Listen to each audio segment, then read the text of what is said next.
Call the meeting to order. Please rise for the Pledge of Allegiance. I pledge allegiance to the flag of the United States of America and to the republic for which it stands, one nation, under God, indivisible, with liberty and justice for all. Well, good evening, everyone. First item on the agenda is a presentation on the Elmwood Park Zoo Centennial Prowl Countywide Art Campaign. Bill, you want to start us off? Just real short, because I don't want to steal any of their presentation on what's happening.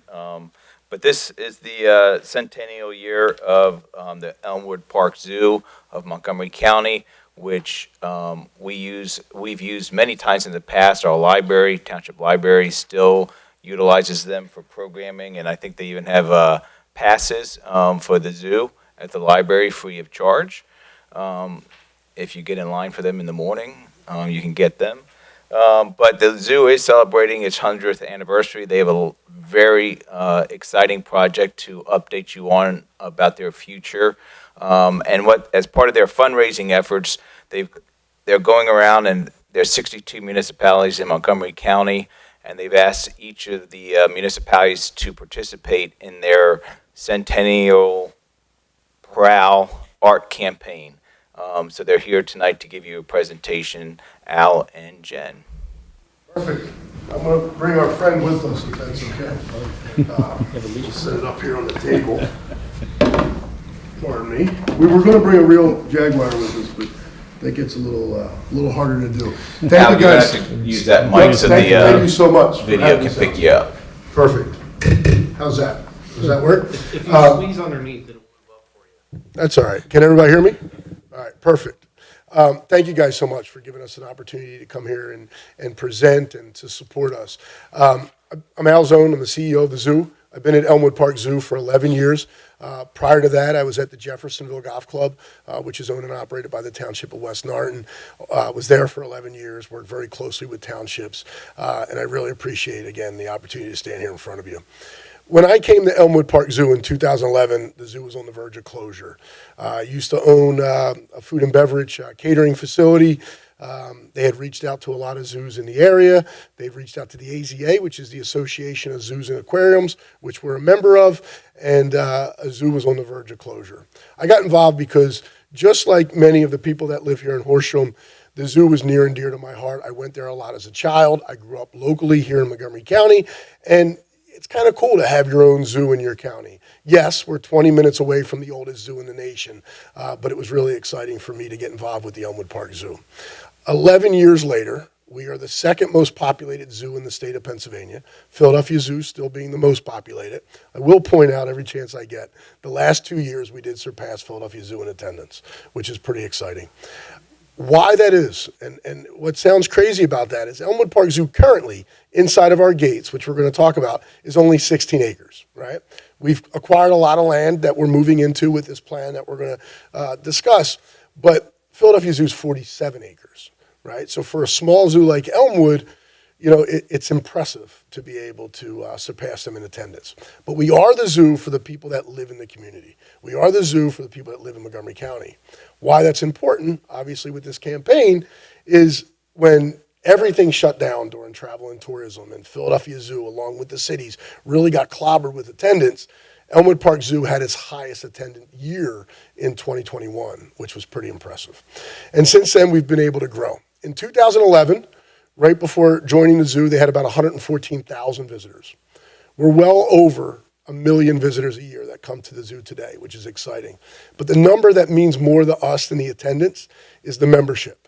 They had 1,300 memberships in 2011. We have a little over 64,000 memberships today. These are, again, people that live in our community that come to the zoo. One last thing about the transition. We hired the Montgomery County Community College to do a survey of Elmwood Park Zoo and what we needed to do to get to the next level. They looked at Elmwood Park Zoo as being more of a rinky-dink petting zoo, smaller zoo. When the kids got older, they'd take them to the Philadelphia Zoo. We did the same thing with surveying the Philadelphia Zoo guests. We hired Monco College. They went down, surveyed the guests outside of the zoo. We did the same survey 3 years later. What's exciting to announce is in 2020, Elmwood Park Zoo's members, this is right before COVID, Elmwood Park Zoo's members come 3 to 4 times a year, when the guests surveyed at Philadelphia Zoo may go once every 3 to 4 years. So obviously, Elmwood Park Zoo, the drive of the membership has been pretty awesome for us. Since then, we opened up the Jaguar exhibit, which was voted best Jaguar exhibit in the country. It was hired by Disney's Animal Kingdom architects to design the exhibit for us. At the time, it was the largest individual gift to any zoo that was not done by a foundation or a business. Since then, we've ramped things up a little bit, and that gift was unbelievable. But since then, we've been able to get the largest gift in the entire United States to any nonprofit animal collected facilities in what we announced, about $30 million. I think it was, we announced it about 6 months ago. Yeah.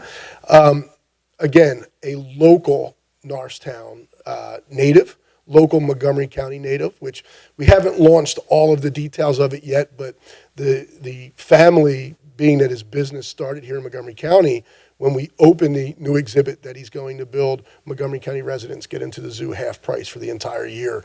He gave funds to cover that as well. I have a few slides. I'm not sure who's controlling them. If you can go to the next one. So this is the master plan of the zoo.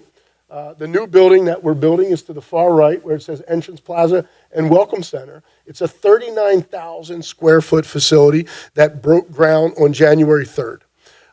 Not being from the zoo world or the animal world before getting involved with Elmwood, I think transparency is so important. Zoos still get stigmas of animals in cages, right? Without us, without AZA accredited establishments, our children, our grandchildren will never see tigers, rhinoceros in the wild ever because of how bad and how rapid these animals are being extinct. So to be an AZA accredited establishment, there's 30,000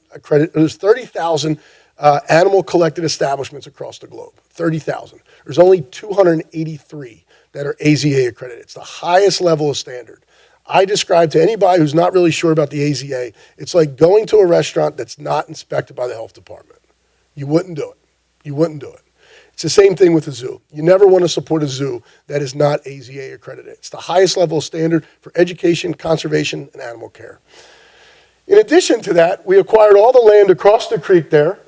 It's really exciting, not that I want to bash Philadelphia Zoo a lot, but it's really exciting to say that we now have about 16 more acres than that of the Philadelphia Zoo, but it will be a manageable expansion. I think what makes Elmwood Park Zoo unique is that it's not an exhausting, overwhelming experience. If you can go to the next slide there. This is the Welcome Center that you're looking at here out front. We hired a local artist, Zenas Fadakis. He's world-renowned bronze sculptor. He did the Martin Luther King sculpture in D.C. He did the Freedom Statue here in Philadelphia. For you sports lover, every single statue out front of Citizen Park was done by Zenas Fadakis. And he's doing an exhibit on the zoo's overall existence, starting with a collection of white-tailed deer and moving into the jaguar. But talking about that transparency, when you walk through this facility, the first exhibit you see is why zoos matter. You can walk in any zoo, including the San Diego Zoo, which is one of the largest zoos in the country, and not really know when you walk through that space that they're AZA accredited. This talks about the importance about what sets us aside from all of those other animal collected facilities, why we matter, right? So why are the animals here? Why are we here as the staff? And why are you here as the consumer is what this exhibit will teach you. At the same time, you get to look into the veterinary hospital, if you choose to. You get to watch us do procedures. You get to see all the animal welfare that goes into the daily care of what we have to do to take care of these amazing creatures. At the same time, we get to use it as a training facility. Just like zoos, and there's not a lot of them that are AZA accredited, there are very few veterinarians that are trained in exotics. In fact, the percentage is astounding. I think we interviewed 30 candidates at one point for a vet, and there was only one that had a degree in exotics. We're working with the University of Penn to ramp up their exotics. Our vet is fabulous, Dr. Goodman. She came from the University of Penn, so it'll also be a training facility for us to be able to train new vets coming in. There you go. So this is a look at the inside. It doesn't have all the graphics up yet in this photo here, but we are going around to different townships and talking about the Welcome Center, why zoos matter, and it's pretty exciting. You can go ahead and click. A little bit later, we're going to be expanding into a new education center, which take place at our south gate. Later this year, we're putting the bridge into the other side of the creek, getting us over to another 25 acres over there, which will be all North American exhibits, really consolidating them. A few things about Elmwood before we wrap up the master plan here. We also have Asia that gets started at the end of this year as well. A few of the first, which I think are important. Elmwood Park Zoo is the first autism certified zoo in the entire world. The staff was required for 70% of consumer-facing staff to be autism trained. We had to put a quiet space in. We had to offer experiences such as quiet mornings to our consumers. We took it a step further. Being at Jeffersonville Golf Club all those years, you learn that when a maintenance man is running a weed whacker on another side of a tee box, he's driving the guy on the tee box nuts, even though he's not real close to him. It's the same thing here. Even though maintenance doesn't have to deal with the consumers, or custodial maybe doesn't have to deal with the consumers, it was important for us, for all of the people involved with the zoo and our mission, to understand the importance of the individuals that were dealing with autism. So we, last year and this year, had 100% of all of our staff onboarded, completely autism certified, which is super exciting. We are the first pet-friendly zoo in the United States. Why that exists is we learned that therapy dogs are not registered through the Americans with Disabilities Act. What does that mean? Well, a lot of individuals that come to the zoo that suffer through autism need a therapy pet or need a comfort animal to be able to even get in a vehicle. So we wanted to find a way to extend that. We really challenged the staff at Elmwood Park Zoo to make that possible. It wasn't easy. It took 2 years of trials. We got all kinds of criticism about us freaking out our own animals and all of this stuff. But I can't control the vultures that fly through the zoo. I can't control the raccoons that sneak in the zoo, or the feral cats, or any mice that come in the zoo. But we can set standards and control the animals that the public bring into the zoo. Every dime from we do charge for it. There's a pet-friendly membership, and there's also admission if you bring your dog. It's all monitored through the veterinary place in West Norton, Metropolitan Veterinary Hospital. They handle all the record keeping for us. They're a big sponsor of it. But every dime goes to a foundation called Hounds for Heroes, where we helped Brad Fox when Brad Fox was killed in the line of duty. We replaced his dog. We have purchased Kindle, which is an arson dog from Montgomery County. We just this past year outfitted 2 cop cars for what it takes to put a police dog into the space. So we're not doing this to get more money for the zoo. We're doing it because individuals need it to get there. And at the same time, we're taking it as an opportunity to give back to our county, which we love and has been so great to us. If you could hit the next slide there, just a couple more. Sorry about that. This is Asia. The tiger exhibit is being done by Pat Mascara. It has an education center. Red Panda is in here. Tapir is in here. You can kind of see the bridge to the other side. You can hit the next slide there. This is the North American expansion. Bridge is being done by Alan Myers, Quest for the Best, the Gennardi Family Foundation, all involved with this project. Really exciting, get you up close and personal with the animals. All local architects, builders are all are who's doing these projects. You can hit the next one. This is the education center. All right, there we go. Parking expansion. It shows the maintenance entrance. We'll skip through some of those. There we go. And brings us to our Jaguar. This gives us an opportunity for each township, borough, municipality to show their own spots. That's what the prowl is all about. All of these amazing townships have supported the zoo throughout the many years. Your consumers use the zoo. The membership to the libraries are crucial. Not only, you may not think about it, if you have a membership card to a library or a library card, you go in and you check out the membership. You can take your entire family there. Just like you do a book, you have to check the membership back in, and another family can come. All of the benefits of that membership, just like if you were to buy a membership. If you go in a gift shop, you get discounts. Why that's great is not everyone can afford a membership at the Elmwood Park Zoo right out of the gate. It gives them an opportunity to be able to take their kids and entertain their kids. Some libraries have as many as 20 of these cards because they can't keep them in because of how fast they check them out, which is exciting. The idea for this campaign is we will work with the townships to hire, because the zoo is paying them as part of it, a local artist to design their Jaguar. So it'll be something that showcases your township here.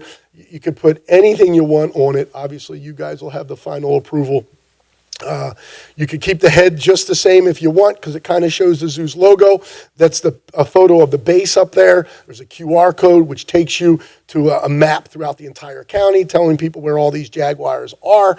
After it's all done, with the support of the board, the jaguars will then come back to Elmwood Park Zoo. They're going to be displayed on the Schuylkill River Bike Trail, which connects through our property, and it'll talk about all the townships that supported us through our 100th campaign. We do have 2 townships that want to keep the jaguar at their facility, and obviously that's all that's open for discussion.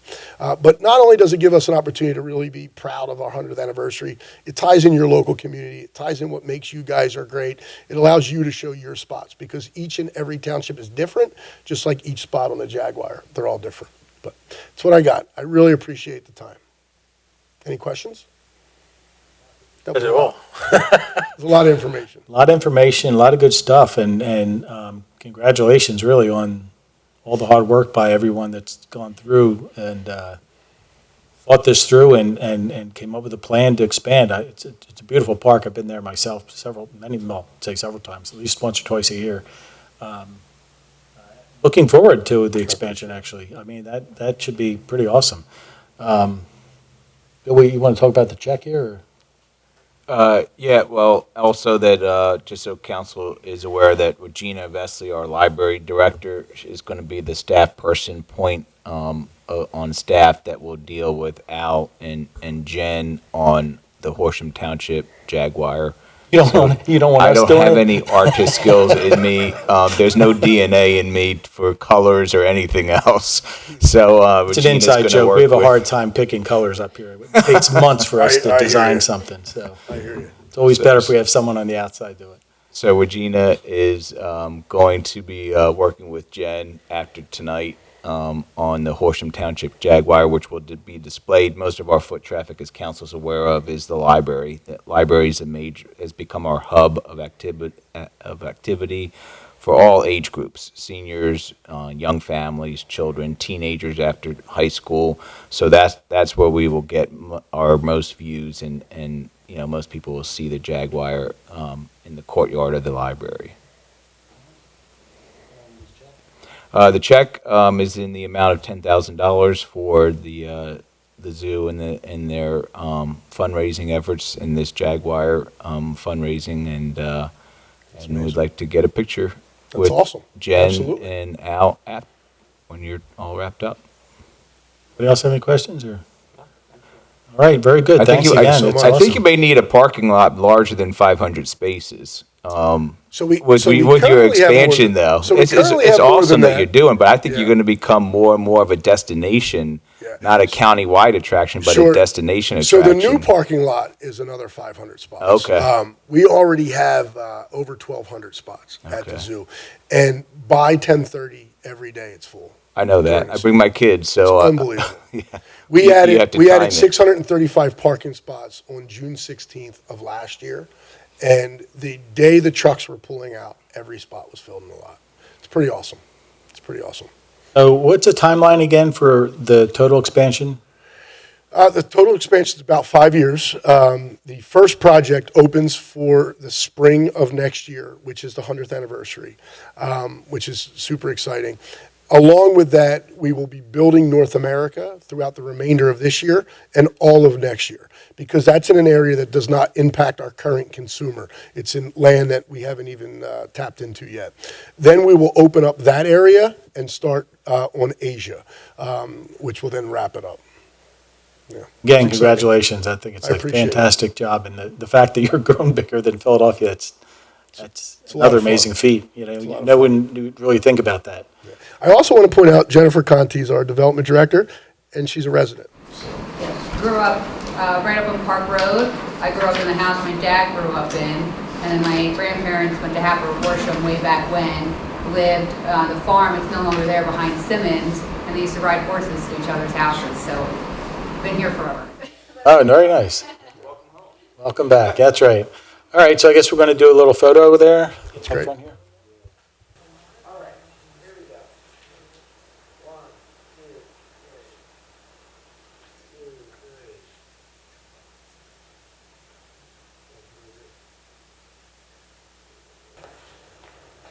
All righty, let's move on to the boring stuff. First is to announce the Hurricane Ida relief funds. Bill? I'm going to give this to Mr. Haggerty. Mr. Haggerty's going to be the point of contact for the residents. But these are relief funds that came to Upper Dublin and Horsham Townships to help cover some costs that the residents experience that the insurance doesn't cover from, and it's we all concentrate on the tornado, but it's also the flood. Horsham had a lot of people affected by the flood, so it's Hurricane Ida and the tornado and the flood associated with the hurricane. So, Dennis? Thanks, Bill. Back to you, Mark. Bill said it all, huh? Pretty much. Anybody can apply now. Application period is open for the first round. Like Mr. Walker said, it's $1.5 million from the DCD. We're very excited to get this program running and have it open now that it's available to the residents and property owners that had to go through a financial burden during Hurricane Ida with the flooding and also tornado. So they can fill out an application. All the details are online at our website. They can come into the lobby here and pick up a packet if they're not online. And I suggest that they read through the FAQs, and there's 10 helpful hints also on the website, just to make sure that all their documentation that they need is in their application when they submit it. Any questions they have, they can come to the Township Building. They can email HIRF, HIRF, @horsham.org. And we're getting a lot of applications, so just please be patient, but we will get back to the people. So we're very excited. Cool. And Bill, all that's going to be on the website and everything? It's already on the website, and it's out here in our lobby, and also, is that the library? No, it's just here at the Township Library, Township lobby. But I would encourage people to call us with questions. They may look at the application and say, "Oh, what I thought doesn't fit." I'm going to guess 98% of anyone that applies is probably going to get some money back. So they just need to apply and then call Dennis and reach out to us, because we need to maybe guide them a little bit on their It's application. pretty complicated. Yes, but we know what the cost that people incurred here in Horsham, and not all of it was paid through insurance. So I'm very confident that most people will receive. So they shouldn't just look at the application and say, it's not going to be good for me. Call us, apply, and then call and follow up with Dennis, and I'm sure most people will get money, receive money. It's directly related to the storm on September 1st. So that will get you qualified to be able to be in the program, not for work after that, you possibly, that might have been from the storm. Right. The paperwork has to show it's from the storm. I'm glad it's finally here. That's good. All right, next is any questions or comments from the public? Anybody? Okay. Approval list of checks, do we have a motion? Move to approve the list of checks on all funds in the amount of $1,174,522.78, and further move to authorize payment of same. Second. Moved in second, all in favor? Aye. Opposed? Ayes have it. Next is, we have subdivision and land development, 901 Horsham Road. 901 Horsham Road, all of us know it as Joseph's Catering property along Horsham Road, next to the Hatfield Horsham High School and Primary Eye Care Associates in the TD Bank. They've submitted a land development application for a self-storage facility at this location, and their team is in front of you this evening to go over that plan and their requested waivers. All right, good evening. My name is Zachary Sivertson. I'm an attorney with Eastburn and Gray. As the manager said, the property that we're dealing with tonight is 901 Horsham Road. My understanding is the Township Council is not, this isn't a new project for you. This is something that's been before you before. This is currently an I-1 Industrial District property. Council adopted a zoning amendment changing this property and a neighboring property from an R3 designation to an I-1. We're here tonight seeking preliminary final land development approval. It's a self-storage facility. The property itself is about 5.68 acres in size. We're proposing in addition parking, stormwater management, lighting, landscaping, all those types of things. You would have seen a rendering of essentially what we're proposing here when we were going through that zoning amendment process. And I think that the council looked favorably on that at that time. I'm joined tonight by Justin Giannotti. He's from Dynamic Engineering. He's a project engineer. He prepared all the plans. He's here to walk through those and walk the council through the different waivers that we're looking for and justifications for those waivers. Good evening, everyone. Mr. Walker, I think you have a few exhibits we can walk through tonight. Yeah, I'm not fast with electronics, so That one's perfect. we'll go one by one and just be patient. I also had the ones from from the zoning too, with the facade and stuff. Perfect. I can do most of the work on this one. So, again, the property is 901 Horsham Road. We were before zoning and going through the text amendment process, but the plan has evolved since then through the land development process, through feedback from both your from your multiple consultants and also township staff. So what you'll see tonight is a single building self-storage facility. That's it's a single story. It's 3 stories. I'm sorry. It's 122,757 square foot facility. Single point of access off of Horsham Road. That's a full access driveway, the only point of access to the site, and 16 parking spaces located up at the front of the facility. So as we walk through, you'll see that the facility has a full access around the building. That'll allow vehicles to circulate the site and to leave. We'll get into access and how the access is restricted through gates and security at the next time. What I want to point out too is, if you go back to the original aerial, you'll see that this was the original catering facility. Everyone's aware of Joseph's Catering. That catering facility sat all the way back here in the site, close to where the wetlands. There's a stream that bisects the property. That building was actually partially within the wetlands. As part of this application, we're pulling everything out. Through multiple conversations with staff and consultants, there was a request to pull that building as far away from Horsham Road as possible, which we did. It's hard to see in this 2D rendering, but there's also a landscape berm which exists here. So there's going to be a berm, and the plantings are going to be on top of that to help shield that building from the view shed of Horsham Road. A couple other points. We were asked, obviously, to install decorative lamps, street lamps along the entire frontage, and not just our frontage, actually all the way down to along the high school as well. So the landscape, those lamps continue all the way down past the intersection there as well at the developer's expense. New sidewalks are being proposed along the front. Just to go through operations and how this facility will work, I know we had a brief discussion about that before zoning, but this is a highly automated and well-secured facility. So anyone that needs to, there's going to be an office in the front. A lot of the deals and new customers takes place online, so the only time they come to the office is really to pick up their key card for the most part, and then you'll have a key card which will allow you to get access through a gated facility. So the parking lot will be open to the public.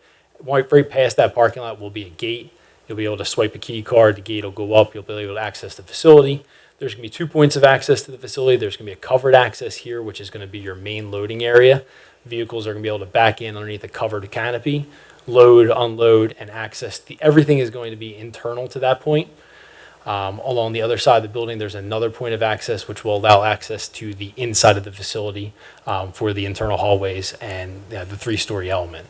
Only along the back, and I'm going to call it the eastern side of this building here, the right side of the building, are going to be the drive-up doors, which are the conventional doors that are everyone's aware of with self-storage.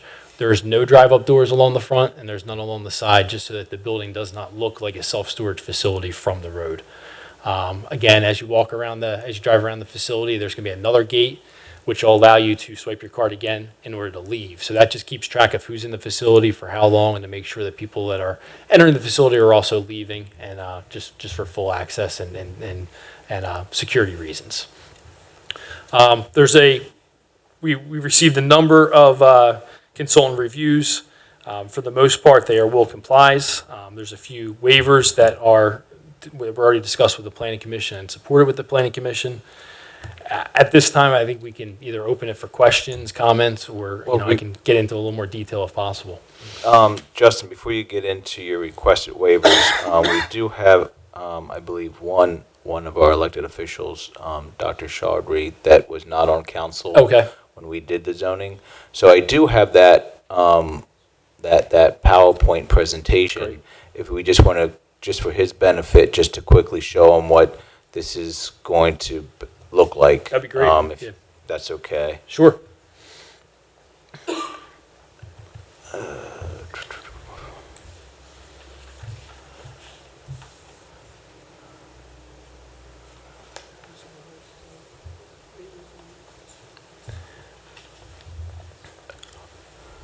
It's perfect right there. So this is a 3D rendering which was prepared just to show how that building is going to present from Horsham Road. This is standing at the proposed driveway on Horsham Road, looking at the building. You'll see that the landscape bermed is off to your left of the building, running along the frontage, just to kind of shield that building from view and also keep the landscape of Horsham Road, which is important to the township.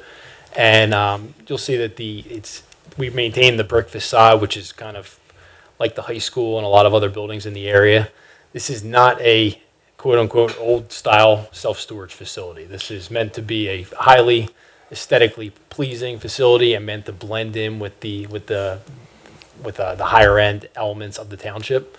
And then as you see here, you'll see that this is the main office building, the gate. That's where you will come out as you circulate the building.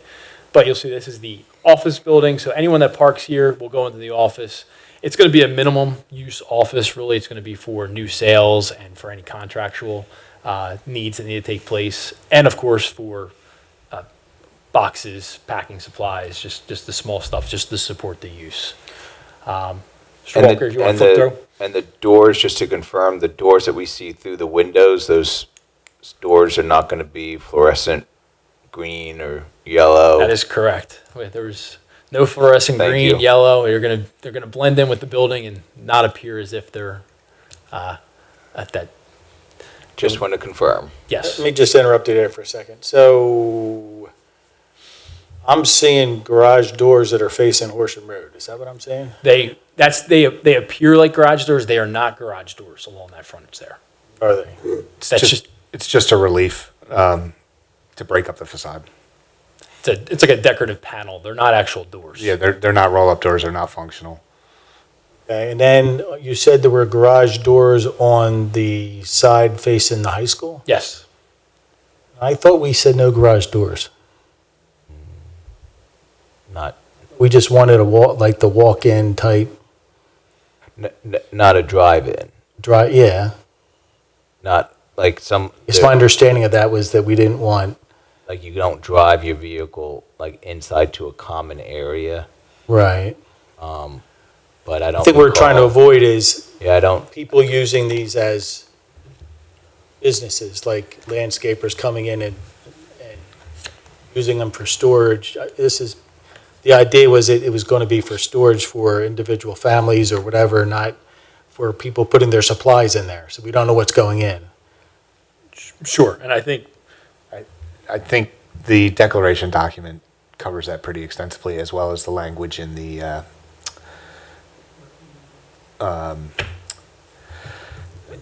it's in the zoning relief itself, or in the Text amendment The text itself, yeah. amendment description deals with that pretty aggressively. There'll be no vehicle storage? Correct. Correct. Yeah. There's no. No outdoor storage, if that's what you're asking. Right. No Yes. RVs or Nothing boats. outside. Correct. Just for the fun of it, do you have any other pictures of I think the we rest of the flipped. building or the inside of the I think building? if Mr. Walker flips through, I think we have a couple other views. So that's, again, from the front, looking at a little bit more of an aerial view of the berm, looking at the building. You can see the sidewalk along the frontage, which is going to be a new sidewalk, not the sidewalk that's there currently right on the curb. Build a little space between the two. Mr. Walker, next one. This is a view looking back towards the office. That's the front parking area. You'll see the gate that's going to be towards the front loading area once you get past that gate. And this would be the side facing the high school. So what you're not seeing on this one, because this was during the zoning phase, is the landscaping that's going to be installed as part of that. That's going to buffer that view some more. But that would be the side facing the high school. And this is just a view from like the center line of Horsham Road looking in.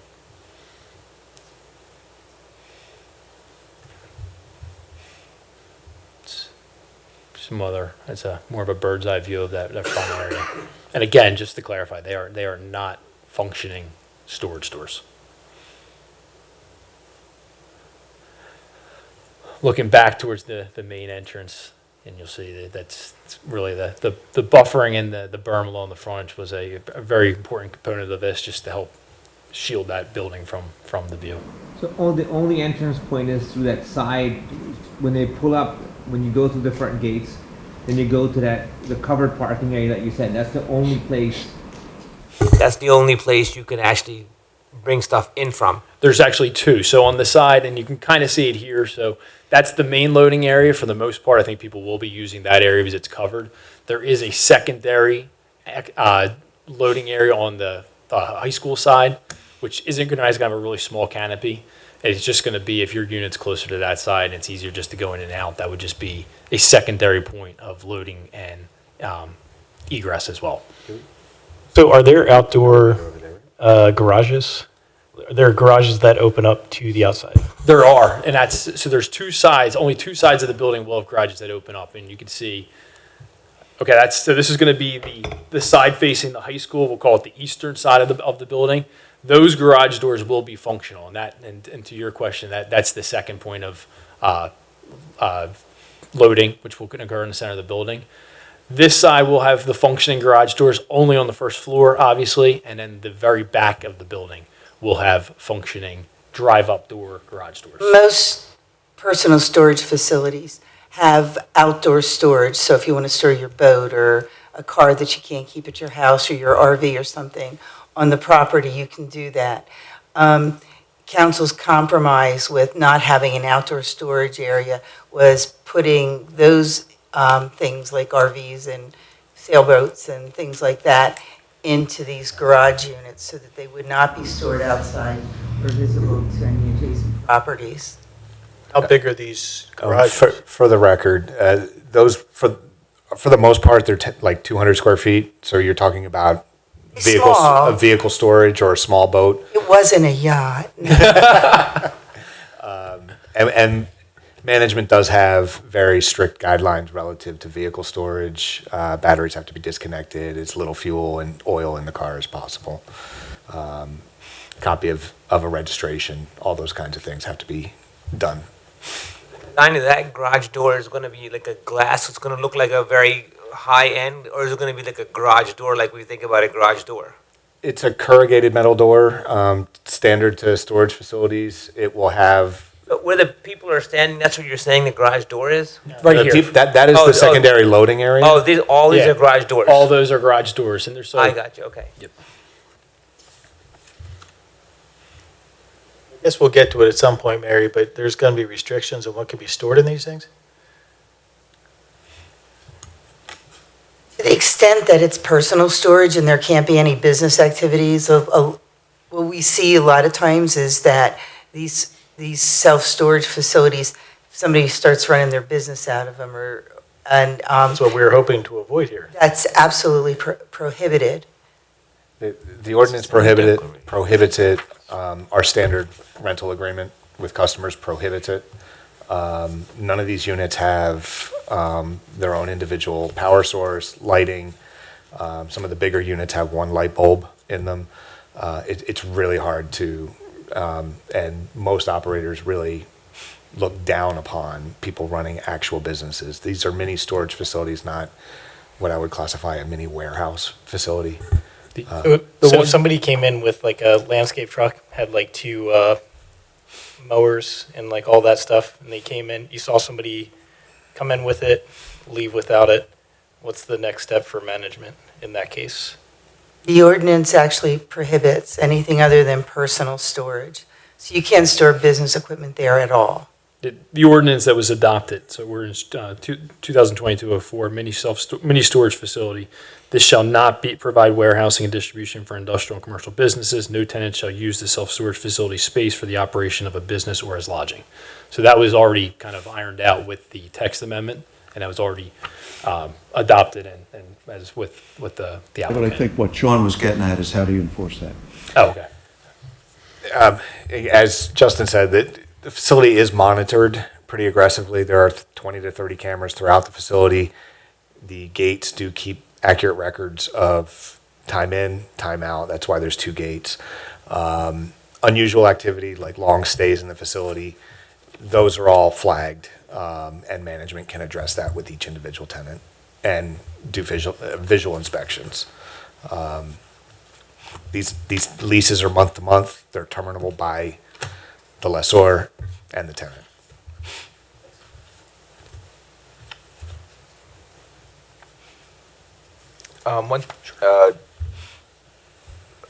One thing I just want to sort of get also ironed out, but discussed is the berm out front.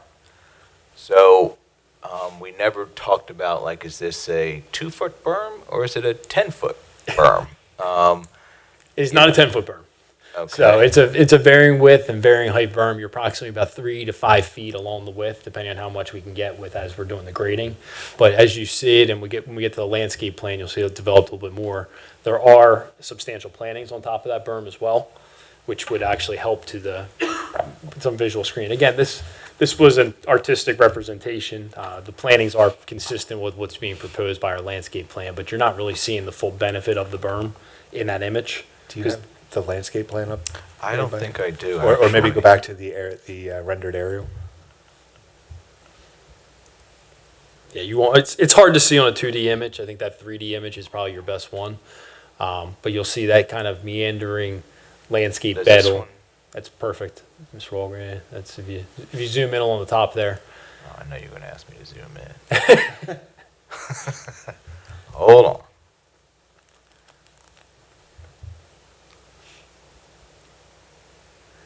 So you can kind of see that meandering landscape bed. That is the planted berm. That's going to be along the whole frontage there, and that is, I'm going to say, about 5 foot high along that entire width.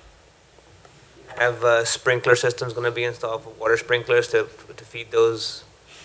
Most of them are sprinkler. We're not proposing one on the plan now, but there's a lot of these do have sprinkler systems. Hasn't been determined yet, but there will be a maintenance bond for all trees that are installed that will run about 18 months past the dedication of this or the turnover, which will make sure that anything you see there is viable and alive at the end of that maintenance bond. Would you guys be willing to do something that mimics the adjacent property, like the arborvitaes, or something along those lines? Something that obscures vision into the. So the way that we did this, so we had a landscape architect design this on a berm. So it's a way that's, the arborvitae kind of gives that hedgerow feel. Like this kind of gives a more naturalized feel of a berm and rolling landscape along the frontage. I think it was successfully done. I don't know if any of you have any. I know you said arborvitae, but we typically don't put them in front of buildings just because of the way they grow. But this is a mix of either shrubs, deciduous trees, and then you have another row of street trees that runs along the front of it, which is going to be installed as well too. So kind of multi-layer street trees, the berm, the plantings on top of the berm, and then some of the other deciduous trees along the frontage, which, I think will be pretty successful in accomplishing what was. Justin, if I could jump in and clarify, your latest grading plan has your berm height at roughly 8 feet.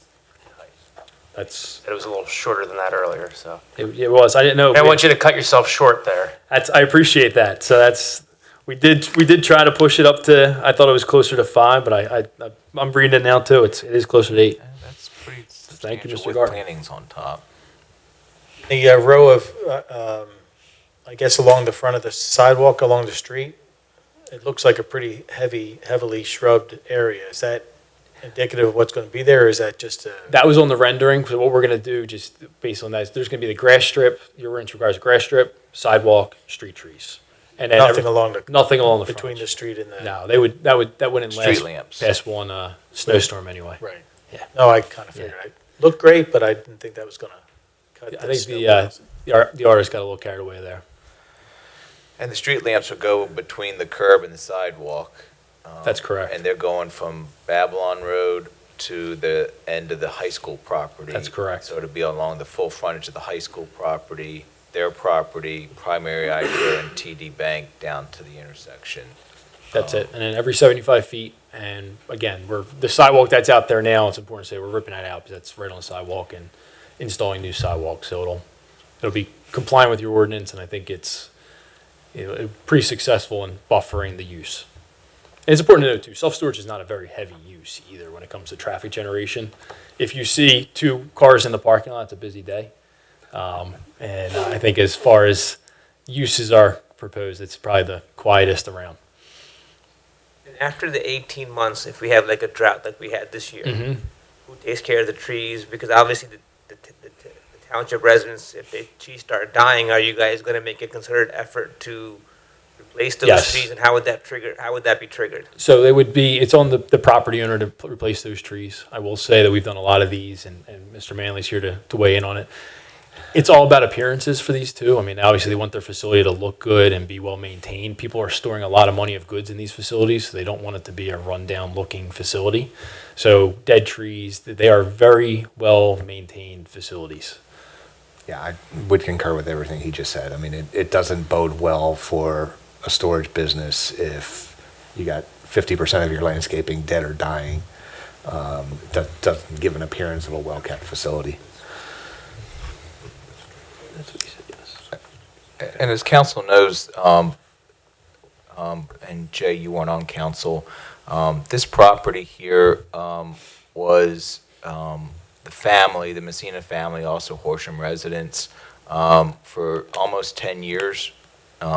We're trying to do something with the property. As council is aware of, you saw everything from apartment buildings to a hotel to a 4-story nursing home, which all would have cost the township money in services. And then this project came along, and it's going to change things. It's going to change that front lawn of Joseph's Catering. But with all that you've seen over a decade come at you for this property, I do believe this is the best that has come along. As they've already mentioned, they're trying to match the facade of the high school as well as Commonwealth Corporate Center office buildings across the street, so things match. The sidewalk, which is failing along Horsham Road now, is going to be all replaced. The street lamps are going to be added for safer pedestrian walkability in the evening and nighttime hours, also aesthetics. And they're only using what we see today, the grass. So none of the trees are being touched on the property. You can see all of them, all of this existing woods around through the creek. All of that's going to remain untouched. So they're only they're only going to be constructing on what we see as a grass front lawn. But it is going to look different. It will look different. But I think out of 10 years of things coming council's way, this is the best one and the best project. And a need, we have 500 homes being built on Limekill Golf Club. Those people are going to need storage areas soon. So, but I think you did a great job with the declaration and the what you've restricted and prohibit the uses for a facility like this in this zoning district. So I feel comfortable that you have a good plan here. Piss off a lot of deer. I saw 25 yesterday.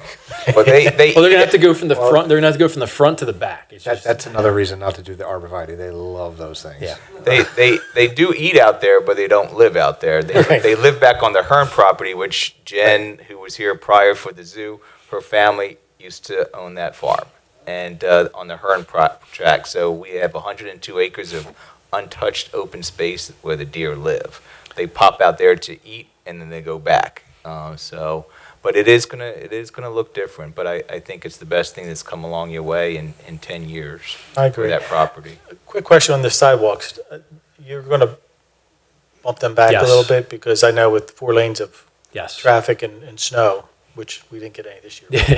No, But exactly. That snow would get pushed pretty far up onto the, And that sidewalk is right up on the curb, not safe. So obviously, they're going to be building in the buffer per your ordinance to give a little bit of that green space between the sidewalk and the curb. That's what we're showing on that plan as well. One other point, it came up during the planning commission, there was a lot of concerns about stormwater management from the residents. I just want to get ahead of it. So obviously, as part of this project, there is no stormwater out there right now. There is a significant amount of impervious for the size of the property with the existing parking lot and building on the site. As part of this project, we're proposing to bring it obviously in compliance with township, DEP, and PDS regulations as well. We were able to do so. There's an underground basin located underneath that front parking lot, which actually spills into the green area here. Is able to do just that. So it manages both all three of volume, rate, and water quality per your ordinance and DEP. need to look at. Requested waivers. Got some waivers? Sure. And then there is one clarification, and I know we said the letters are will complies. They're in the December. So go ahead, Justin, sorry. Are you working off your January 4th letter, or? No, I just wanted to make one clarification. One of the township review letters, one clarification to make. So I did say that the letters will comply. On number 37 of the December 21st review letter, there is a comment saying that the applicant will make a contribution to the park and rec fee of about $61,000. I believe it was agreed that that fee would be waived in lieu of providing the streetlights all the way down.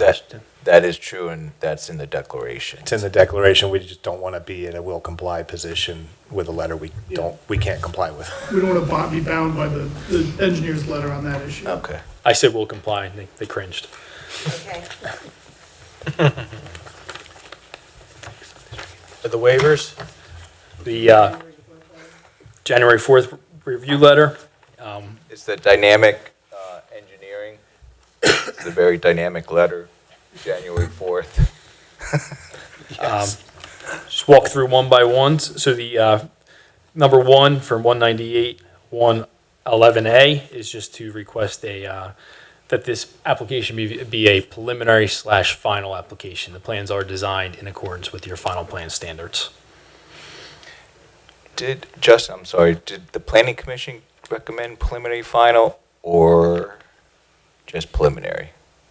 I think they just gave you preliminary. They might have just given preliminary. So council will only give you preliminary before, and then you got to go back to planning commission for final, and then back to council for final.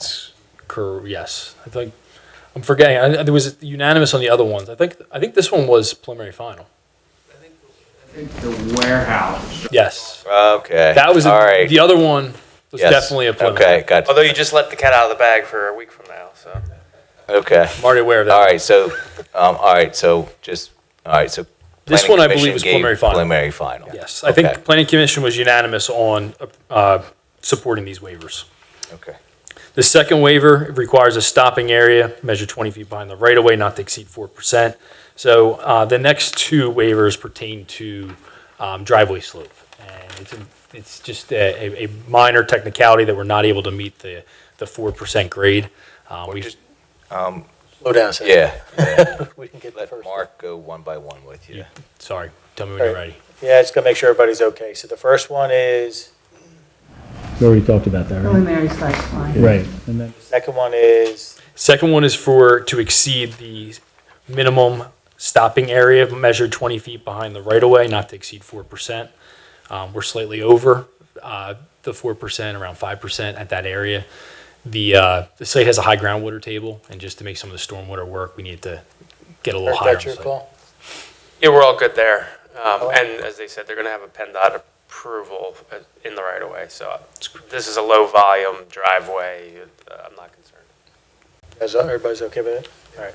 Moving on, number 3 and 4, you said, or? Number 3 is similar. It's related. It's a maximum of 5% for non-residential driveways. Again, we're in excess of 5% slightly, just to provide cover over some of our stormwater components.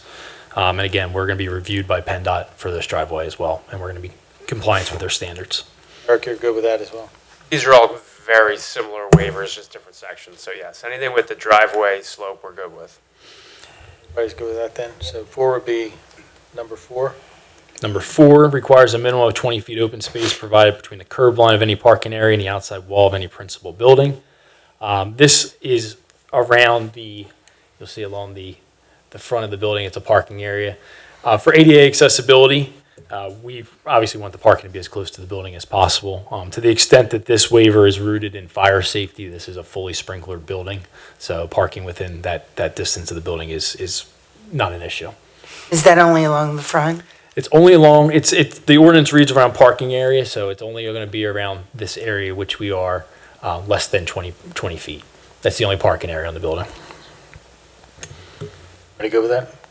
Yeah, we have no objection, and just for the record, I did pull up the Township Planning Commission meeting minutes of January 4th, and they did recommend 7-0 preliminary final. Thank you. Thanks, Eric. Okay, number 5. Number 5 requires softening buffers to contain a minimum of 4 shade trees and 8 shrubs for every 100 feet of linear feet of buffer. Now, the next 3 waivers, we had a number of discussions with your landscape architect. There's a lot of existing vegetation on the site, and to the extent that that existing vegetation satisfies the buffer, they're going to be allowing this not to be a waiver, but we're asking for partial waivers from the next 3 because there's a portion right here along the site which would require a softening buffer, and that's just a number of straight trees. We don't want to plant trees and rip out old trees. We want the existing trees to remain. So we're going to meet with your landscape architect on site. They're going to dictate what satisfies as a buffer and what additional trees need to be planted. We're willing and going to comply with any additional trees to be planted, but the next 3 are pretty much asking for That's 5, 6, and 7. 5, 6, and 7. They're all related. They're all related to off-street parking and buffers and softening buffers. We're going to be meeting with your landscape architect to determine what additional plantings are proposed. Mayor, you gonna make that okay, depending on, That will be to the discretion of the township Yes. landscape architect. is everybody good with that? Number 8. Number 8, technical, pertains to their stormwater management ordinance. On this site, we're using what's known as a managed release concept basin. It's just it's fancy name for a detention basin underground that has a longer delay of releasing water, which is good for obviously the surrounding watershed. The MRC is approved by DEP to drain longer than the 72 hours, which your ordinance permits. So this is just a conflict between your ordinance and DEP, just to extend that drain time. We have no objection. Good? Okay, number 9. Number 9 requires a minimum of 2-inch drop between inlets and pipe inverts. That's basically saying between in an inlet box, you have a 2-inch drop. Shallow groundwater, we're limited on cover, so we're just asking for relief on some of those. Again, no objection here. And same with number 10, again, due to cover, we're not able to provide the full 1 foot of freeboard in an inlet. We did model the basin with the tailwater condition, so it's over designed, and we're willing to say that it works properly. Pretty good? All right, covers your waivers. I'll do my best to have an approval resolution to you by the end of the week, since we meet next week. Yes, next Wednesday. For the 9th then, Bill? Yes, sir. So really, there's one question, because the way that the text amendment's drafted, it's the parking reduction is at the discretion of the board, or the township council, to be less than the requirement of the ordinance that was drafted. So we are proposing 16 parking stalls, which is adequate. Do we need to officially ask for council's approval of that, or is approval of the plan their approval? It's my opinion the approval of plan is approval of that, but I think council might want to ask its engineer if the parking shown is sufficient for the use. We believe it is. Good, that's all. Just wanted to make that clarification. Okay. Thank you. Good. Thank you. Appreciate it. Thank you for your time. Thank you.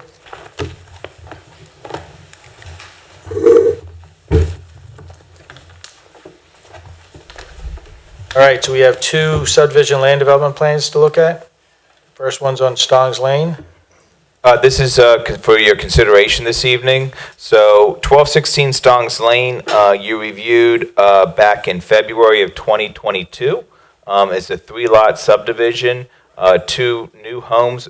Each lot would be over 1 acre, which is zoning for that district, and then the existing home would be the third lot, and the existing home would remain. We have their accepted, they did get preliminary final approval from the Planning Commission. They are installing sidewalks.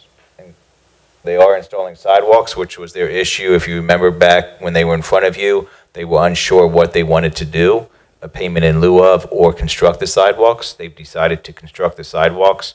So we do have their agreement to accept conditions, and they are ready for your consideration this evening. We have a motion. I move to adopt the resolution as proposed, granting preliminary/final plan approval to the JT Capital LLC subdivision plan, 1216 Stons Lane, 21-12-S. Second. It's been moved and seconded. This is a roll call vote. Mr. Chaudhry, how do you vote? Aye. Ms. Harmon, how do you vote? Aye. Mr. Wade, how do you vote? Aye. Mr. Whiteside, how do you vote? I vote aye. And Mr. McCouch, how do you vote? Vote aye. Motion passes unanimously. Next one is 130 Meeting House Road. So this is another plan that you saw last year in May of 2022. It's a 7-lot subdivision plan, the old former Sansoni farm. And they do have Planning Commission recommended preliminary final approval. We do have a copy of their agreement to accept conditions. We're expecting the original tomorrow, which is why your motion's worded the way it is. But it is ready for your consideration this evening. We have a motion. I move to adopt the resolution as proposed, granting preliminary final plan approval to the JD Signature Homes LLC subdivision plan, 130 Meeting House Road, 22-02-S, and upon receiving original signed agreements. It's been moved and seconded. Again, this is a roll call vote. Mr. Chaudhry, how do you vote?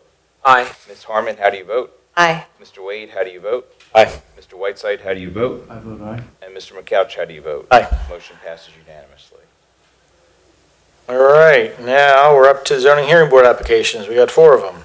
You have 4 of them to review this evening. Your first one is 501 Sherwood Lane. That application has 2 variances. They would like to construct a detached garage. It's a corner property. It's a corner property at Sherwood and, let me pull it up here a second. So it's a property at Maple Avenue and Sherwood Lane. They would need 2 variances to make the detached garage happen. They've been doing a lot of work on the house. They have gotten a previous zoning hearing board decision for a front porch. But here's the existing dwelling here, Sherwood Lane, Maple Avenue. Here's their proposed garage here. So what they would need is as you know, a corner lot has 2 front yards. So Maple Avenue is considered a front yard. They would need a variance to have an accessory structure in the front yard, as well as reducing the front yard setback from 50 feet to 39.86 feet, where 42 feet currently exist for the front yard on Maple Avenue. The 50 is what's required? 50 is what's required, yep.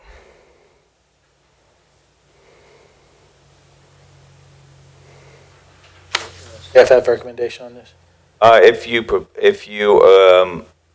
To go neutral, but the staff recommendation would be to go neutral, but to allow two conditions is to put, that right now along Maple Avenue, they have a split rail fence, since they'd be getting closer to Maple Avenue with structure, to put a 4-foot, which is allowed by our zoning code, a 4-foot privacy fence along Maple Avenue with landscaping to buffer the new garage from view on Maple Avenue. That would be the recommendation of staff. What about their overall impervious? Are they okay with that? Yes. Are you good with that, those conditions? Okay. Yes, ma'am. I just had one condition. It was a long condition, but I just saw that as one condition. One was to allow the structure in a front yard, and then the other was the distance. The variances, but he said the conditions Oh, to- the fence and then landscaping. Okay, I had privacy fence with landscaping, it's. Just one, yeah, Okay, you didn't can- miss anything, thank you. Next is 920 Jennifer. 920 Jennifer is in our R3 zoning district. They are planning to enclose a porch, and it's an impervious coverage issue, so they're allowed in this zoning district 20%. Currently, the property is at 21.3%. They are looking for a variance of 22.6% to construct their project. Normally, council has that 3% that you're comfortable with, so staff's recommendation is neutral. Falls within the 3%, so we're good? Yes. Good. Okay. Next would be 500 Lower State Road. And I don't think anyone here, is anyone here for 500 Lower State Road? No. I was expecting them here this evening, and their architect to give this, I know the owners are out of town, but I was expecting the architects to be here. But let me go through this, because they'll be in front of the zoning hearing board. This is the golf range on Lower State Road. It's in our R2 zoning district, and they are proposing to demolish 4 existing structures consisting of a clubhouse and three garages, and construct a new indoor teaching facility consisting of a clubhouse, single maintenance storage building is what they want to do. So in order for them to do that, they need some variances.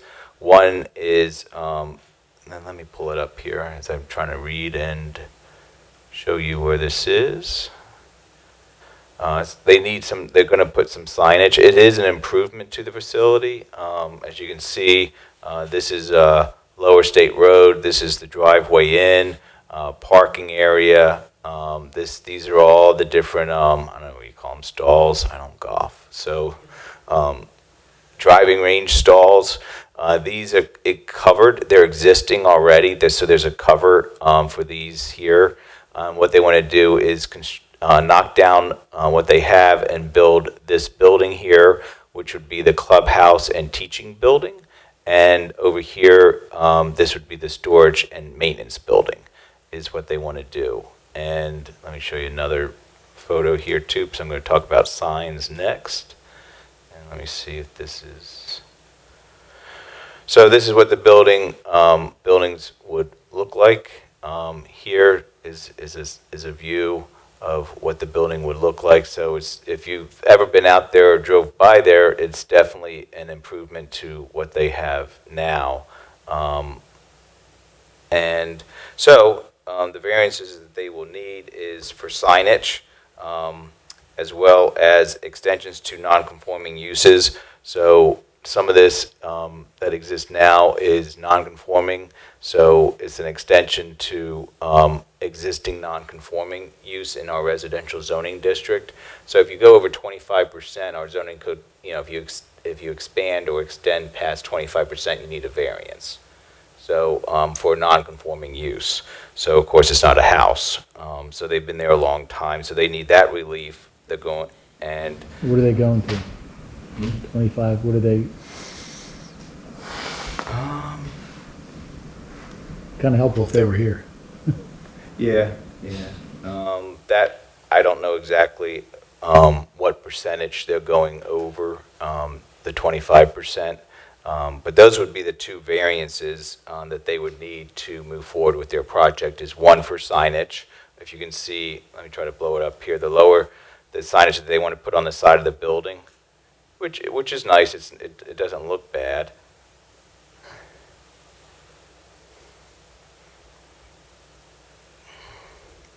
Sorry. So this sign right here is what they need the signage relief for, to put the sign on the building. That right now they don't have a sign on the building, and it looks nice. And then again, they're going 25% over the existing non-conforming use, and in order to do that, they need a variance. So those are the 2 variances that they need.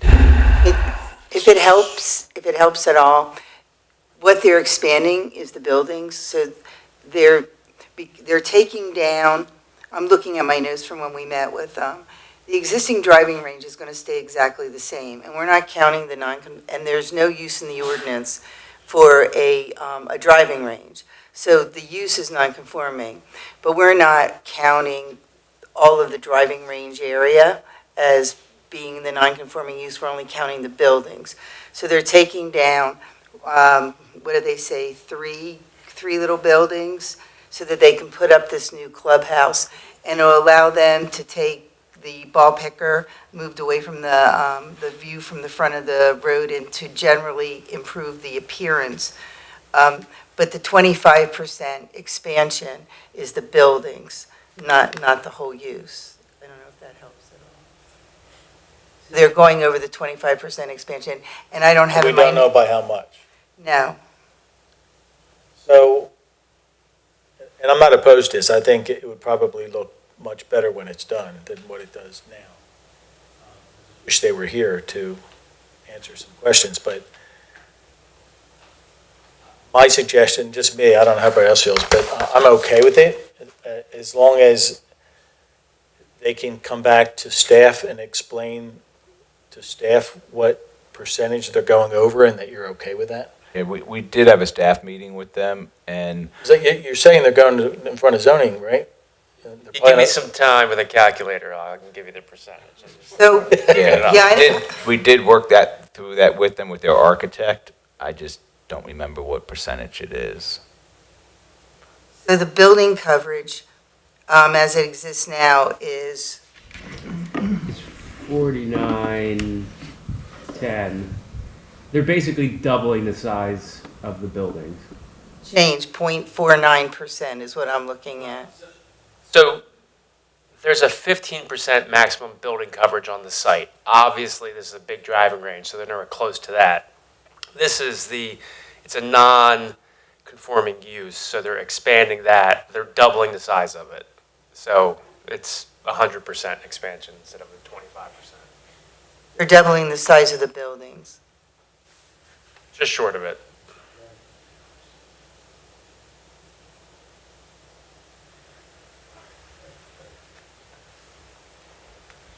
And the other one's just for signage, which is, it's not a big deal, right? The problem is they're not here, and there's no audience here from the neighboring people, so they're not here, no one's here to oppose or say anything about it, so.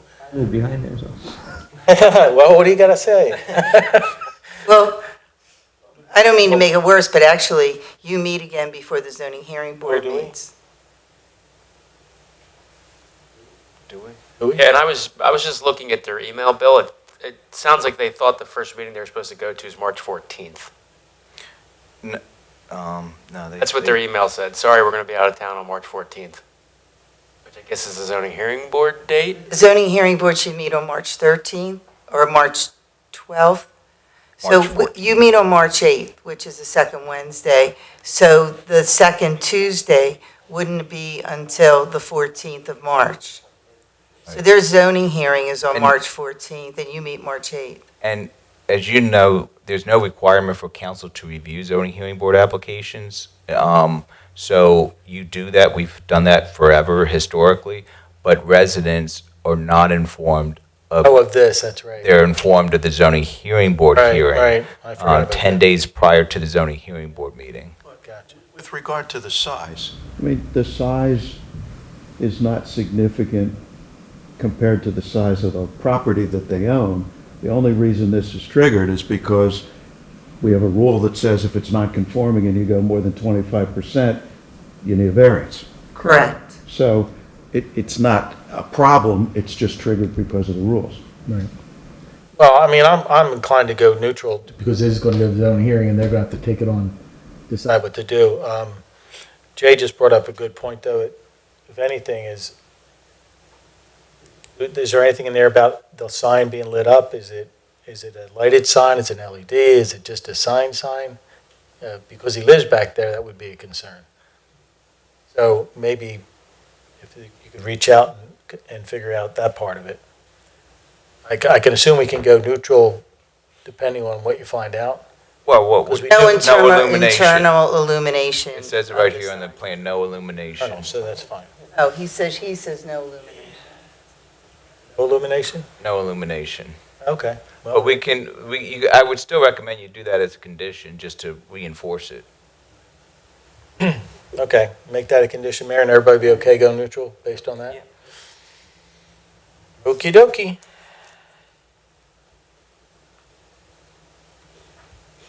Last one we're looking at is 218 Pershing. Yes, sir. Pull that one up.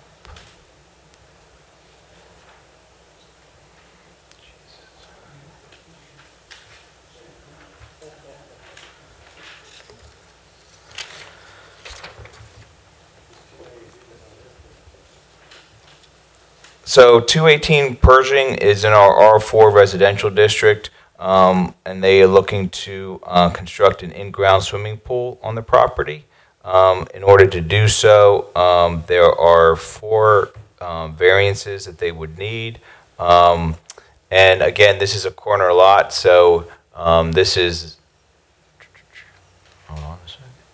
This is Watson Avenue, this is Pershing Avenue. The house faces Pershing Avenue. As I said, it was 218. So it has 2 front yards. And the first variance that they would need to have is an accessory structure in the side yard. This is the pool, proposed pool here, swimming pool. That would be 1 variance.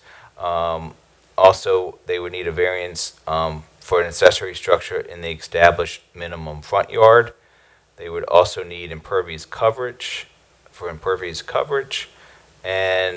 front yard, minimum front yard requirement. So there's a lot going on here. They are doing a nice job on the property, but again, there's a lot going on here. The impervious, the other one is a shed. So the shed, the first variance, just to go through them again, the first is the shed. So they have an existing shed that's not 7 feet from the property line. So they have that as a variance to make the shed legal if the zoning hearing board allows them to keep it there. That's number 1. Number 2 is the proposed pool in the property's required front yard along Pershing Avenue is the second. And the third is the impervious coverage. Impervious coverage in this zoning district is 25%. Right now, the property's at 32.18%. With this project, the new pool on the property would go to 32.55%. I do believe they have, are you Pershing? I don't know. No? Okay. Nobody's here for that either? Okay. Well, yeah, they're not notified. But they have worked with our code enforcement department. They are removing some of the existing. They were as high as, I think, 35% for impervious coverage.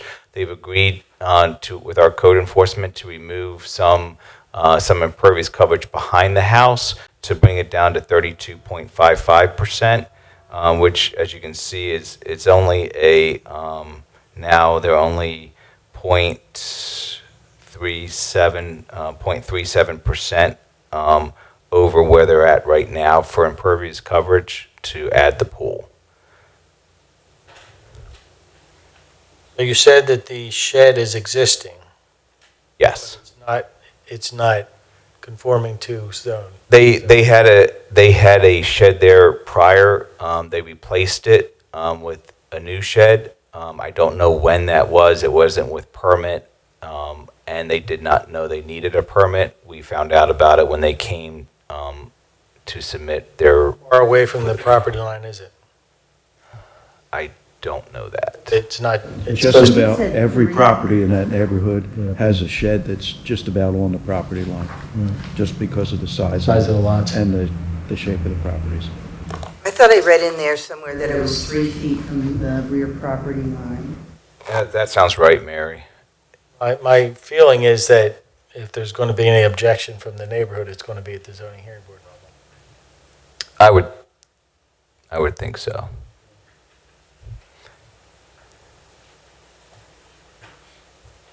How's everybody feel? I'm fine with it. They've done a nice job on this property. Okay, we'll leave it up to the zoning hearing board. We'll go neutral.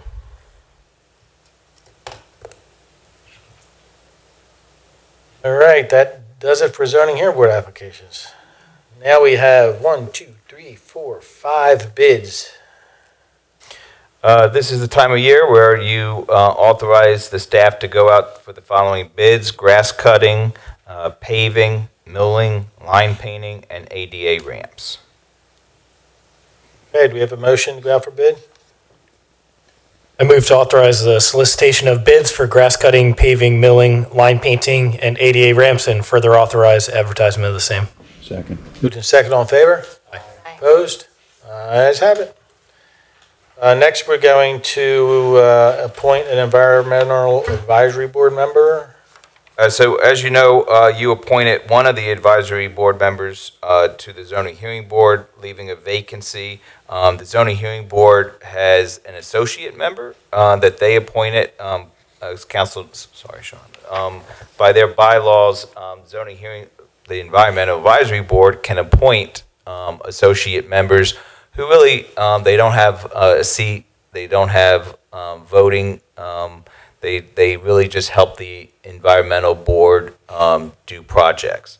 And they've had an associate member now for about a year that they appointed, and she's been very active with them, very enthusiastic, and actually, I don't have a resume handy, but I believe she is going, or just completed her Penn State Master Gardening Certification. So well, you have a copy of her resume, so you can see it. She's a tree tender, certified from the Pennsylvania Horticulture Society. So she seems to be very interested and very excited about the environment, and she's been with them for about 12, 18 months. Motion. Move to appoint Deanna K. Martin to the Environmental Advisory Board for a term ending on December 31st, 2026. Second. Moved and second, all in favor? Aye. Opposed? Ayes have it. Next is consider resolution establishing time and place for a public hearing for the Horsham Water and Sewer Authority. Bill? This is conditional use to cross our repairing corridor for water utility lines.